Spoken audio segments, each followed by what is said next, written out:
conditions qui lui permettent le soir de pouvoir rentrer chez lui et d'être fier de ce qu'il a exécuté.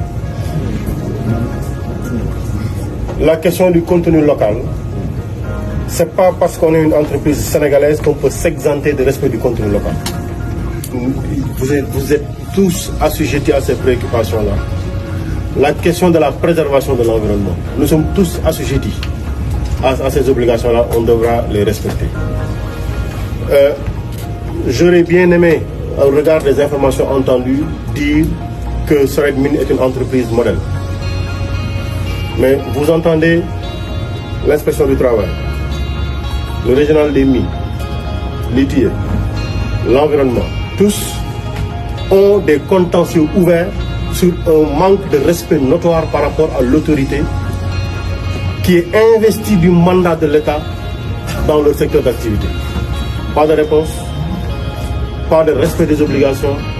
Ça, je dis tout de suite, nous le déplorons absolument et nous marquons ça comme un point d'attention sur lequel les lignes doivent bouger.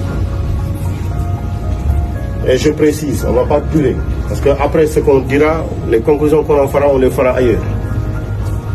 Mais prenez les dispositions utiles pour être en conformité avec les prescriptions de la loi sur toute la chaîne de vos obligations environnementales, en droit social, sur le contenu local et sur le respect des obligations auxquelles vous êtes assujettis, sur la transmission des informations utiles.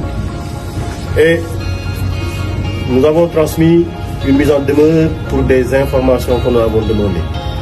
Ces mises en demeure-là, elles vont être complétées par toutes les requêtes présentes et confirmées sur lesquelles vous devez répondre. Je précise bien, quand vous recevrez les correspondances, vous devez répondre sous quinzaine et nous donner les informations. Comment se fait-il que les tests techniques, que vous ne puissiez pas donner au régional des mines pour appréciation? Comment est-ce possible? Donc vous êtes à peu près dans une zone où personne ne parle, on n'a aucune information.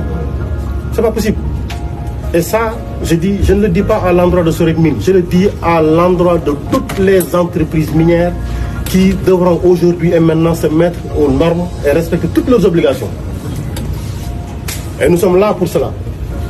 Je précise bien, le ministre de la Santé, le ministre du Travail, le ministre de l'Éducation, le ministre des Forces armées, le ministre du Travail, le ministre de l'Environnement, tous sont intéressés à ce qui est en train de se faire.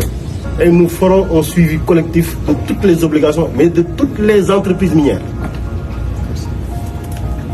Pour le moment, on va s'arrêter à ça. On va s'arrêter à ça, mais sachez-le, vous avez un rappel à l'ordre. Vous avez un rappel à l'ordre. Et croyez-nous, Monsieur le Président de la République, comme Monsieur le Premier ministre, sont tout à fait déterminés à ce que les prescriptions de la loi soient respectées. Et s'il fallait prendre des mesures définitives, on les prendra. Parce que les mines, l'or, tout le monde en a besoin. Je pense que on peut, pour le moment, nous en arrêter à ça. Et après, de manière très administrative, faire le suivi du reste et voir quelle rectification ils sont faits. Beaucoup, Monsieur le Ministre. J'ai pris les noms des employés qui sont prononcés ici. Je ne voudrais pas que demain qu'ils soient inquiétés dans l'exercice de leur mission. Nous en faisons un point d'attention. Et d'ailleurs, jusqu'à la présence des délégués, Monsieur le Ministre, il faudra continuer à leur parler à eux-mêmes pour qu'ils continuent d'être nos interlocuteurs ici. En attendant, merci beaucoup.